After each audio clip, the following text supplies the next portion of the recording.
అగ్రవర్ణాలు చెయ్యలేడు. వాళ్ళు తంతారు. వాళ్ళు పట్టుకుని కాళ్ళు పట్టుకొని అడుక్కుంటున్నాడు. బాబు నువ్వు మాత్రం ఉండాయా అని వాళ్ళని అడుక్కుంటున్నాడు.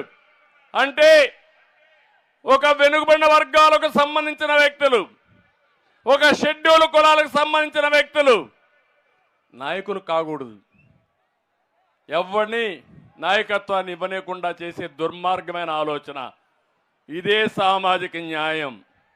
ఆ సామాజిక యాత్ర కూడా ఇదే. అందుకే నేను ఒకటే చెప్తున్నా, మీకు 80 మంది ఎమ్మెల్యేలు మార్చేస్తారన్నారు.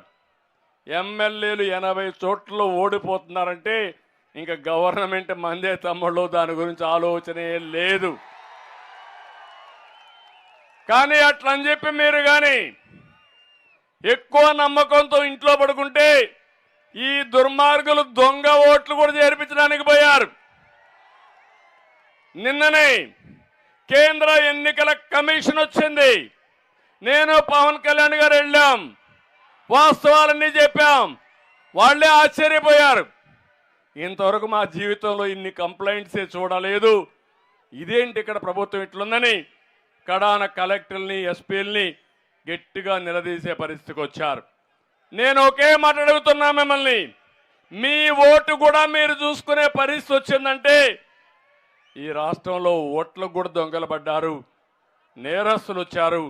మళ్ళీ కోరుతున్నా, ఎన్నికలయ్యే వరకు అప్రమత్తంగా ఉండండి. ఎప్పటికప్పుడు చెక్ చేయండి.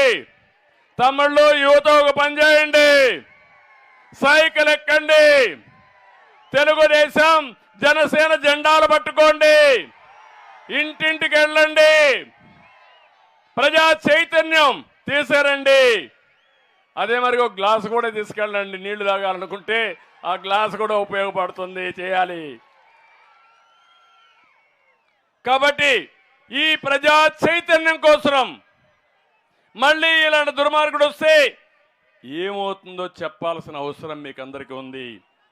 ఎంత ఇదంటే కొత్త అవార్డులు ఇస్తున్నాడు.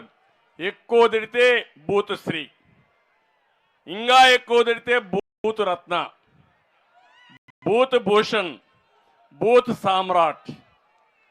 ఎవడెక్కువ బూతులు తిడితే వాడికి ఎమ్మెల్యే సీటు, ఎవడెక్కువ బూతులు తిడితే వాడికి ఎంపీ సీటు. పోటీ చంద్రబాబు, పవన్ కళ్యాణ్, లోకేష్. తిట్టు నీకు పదవి ఇస్తా, తిట్టు నీకు సీట్లు ఇస్తా. ఇది రోత రాజకీయం అవునా కాదా అని మిమ్మల్ని అడుగుతున్నా. మీరు ఆమోదిస్తారా అని మిమ్మల్ని అడుగుతున్నా. ఎన్ని వేల కేసులు పెట్టారు, ఎంతవరకు చేశారో మీరే చూశారు. బొబ్బిల్లో చిన్నప్పలనాయుడు ఉన్నాడు. పాపం ఆయనకి చెరువులు, ప్రభుత్వ భూములు యథేచ్ఛగా కబ్జా చేసే పరిస్థితికి వచ్చాడు. ఆయనకు అన్నీ కావాలి. అంగన్వాడీ టీచర్లు ధర్నాలు చేస్తూ ఉంటే ఒళ్ళు బలిసి చేస్తున్నారని బలిసిన మాటలు మాట్లాడుతున్నాడు. అంటే అంగన్వాడీలు పనిచేసేది, పోరాటం చేసేది కడుపు కోసం పోరాటం చేస్తున్నారు. నేను ఇచ్చా వాళ్ళకు 4,000 5,000 ఉంటే 12,000 10,000 రూపాయలు ఇచ్చిన ఘనత తెలుగుదేశం పార్టీది. వాళ్ళు జీతాలు పెంచమంటే వాళ్ళు ఎస్మా చట్టాన్ని తీసుకొని ఉద్యోగాలు తీసేస్తాడంట. నీ ఉద్యోగమే తీసిపోతున్నారు రేపు ఎల్లుండో. వాళ్ళ ఉద్యోగాలు ఏం తీస్తావు నువ్వు? అందుకే హామీ ఇస్తున్నా, ఎవరైతే ఆందోళన చేసే ప్రతి ఒక్కరి యొక్క న్యాయమైన కోరికలను పరిష్కరించే బాధ్యత తెలుగుదేశం జనసేన తీసుకుంటామని వారందరికీ హామీ ఇస్తున్నా. ఇంకో పక్క విజయనగరం ఎమ్మెల్యే అట్లే ఉన్నాడు. అందరిని కూడా నేను చూశాను. ఇక్కడ 7 మంది కూడా ఇదే విధంగా ఉండే పరిస్థితికి వచ్చి కడాన హెచ్చర్లు అయితే ఆ ఎమ్మెల్యే వేధింపులు తట్టుకోలేక సాక్షి విలేకరి ఆత్మహత్య చేసుకుని నోటు కూడా పెట్టాడు, సూసైడ్ నోటు పెట్టారు. నేను అడుగుతున్న సిగ్గు లేదా ముఖ్యమంత్రి మీకని? నీదే కదా సాక్షి పేపరు. నీ విలేకరిని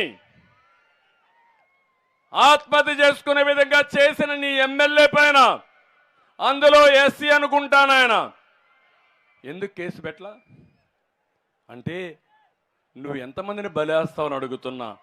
ఇలాంటివి చాలా జరిగే పరిస్థితికి వచ్చింది.